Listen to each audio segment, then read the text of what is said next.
Salut, et bienvenue. Vous êtes sur la chaîne Notions Sciences économiques.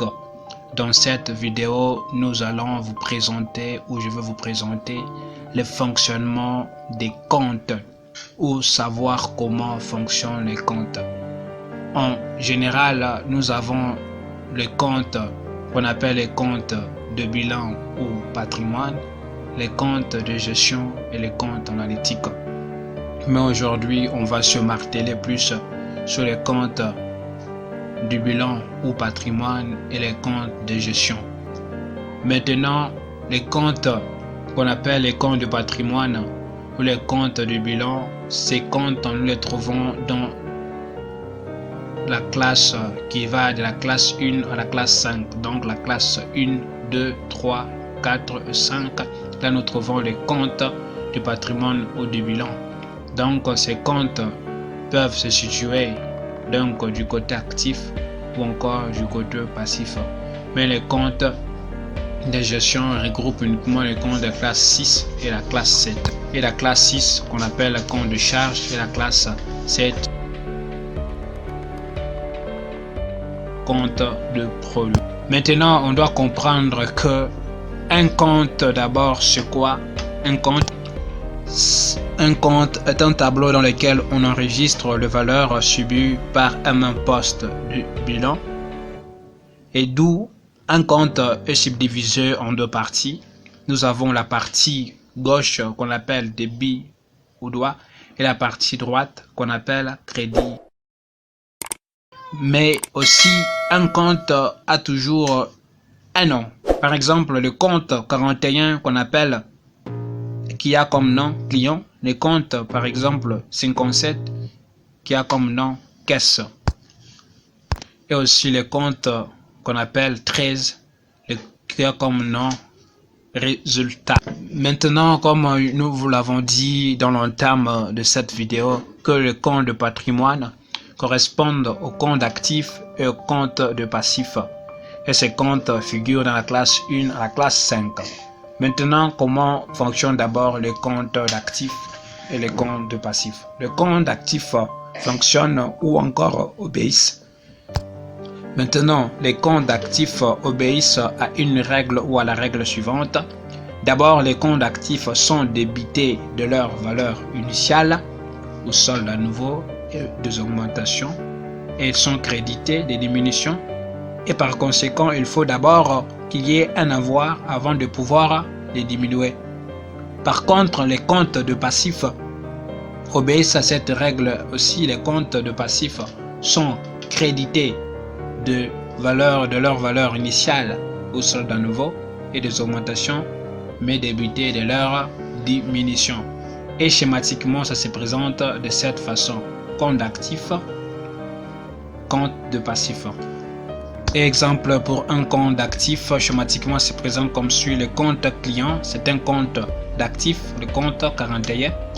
Au début, nous avons créances initialement qui existent ou encore de nouvelles créances sur client. Et du côté crédit, nous avons le règlement du client. Et les comptes, par exemple, le compte 13 c'est un compte de passif, d'où les crédités des augmentations, donc bénéfice net de l'exercice, et débité des diminutions, donc perte de l'exercice. Quant à ces compte 13 qui est un compte d'abord de passif, on va d'abord se rappeler que le compte 13 a toujours indiqué le montant du capital produit, donc le bénéfice ou la perte réalisée au cours d'une période d'un exercice comptable. Ainsi, on va considérer le compte 13 résultat comme une subdivision du compte 10 qui est le capital. Il agira donc comme le compte 10 capital qui est un compte de passif. Et de ces faits, le compte 13 qui est le résultat se subdivise en compte de charge et en compte de produit. Donc, le compte de charge et le compte de produit là correspondent au compte de gestion. Comme nous l'avons dit, les comptes d'actifs et les comptes de passifs correspondent aux comptes de patrimoine ou du bilan et les comptes de charges et de produits correspondent aux comptes de gestion. Et de ces faits, on peut revenir à un moment pour déterminer le résultat qui est le compte 13. Par la formule du bilan, on va faire actif moins passif qui donne le résultat et par la formule de gestion, produit moins charge qui est égal au résultat. Donc, actif moins passif est égal produit moins charge ou actif plus charge est égal passif plus produit. Et d'où, en raison de cette égalité, on va comprendre que le compte de charge fonctionne comme le compte d'actif et les comptes de produit fonctionnent comme le compte de passif. Schématiquement, ça s'explique de cette façon. Un compte d'actif qui augmente est débité et un compte d'actif qui diminue est crédité. De même aussi, un compte de charge qui augmente est débité et un compte de charge qui diminue est crédité. Et par contre, un compte de passif qui augmente est crédité et un compte de passif qui diminue est débité. De même aussi, un compte de produit qui augmente est crédité et un compte de produit qui diminue est débité. C'est ça comme fonctionnement des comptes. Donc, par nature, les comptes d'actifs, ils sont débités de leur augmentation comme les comptes des charges et ils sont crédités de leur diminution comme les comptes de charges. Mais les comptes de produits, ils sont crédités de leur augmentation valeur initiale comme le compte de produit et ils sont aussi les comptes de passifs débités de leur diminution comme le compte de produit.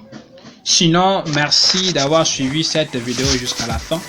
Si celle-ci vous a plu, n'oubliez pas de liker, commenter, mais aussi de la partager et aussi vous abonner pour nous encourager à faire évoluer cette chaîne. C'était Dag et nous disons à la prochaine sur un autre sujet. Merci.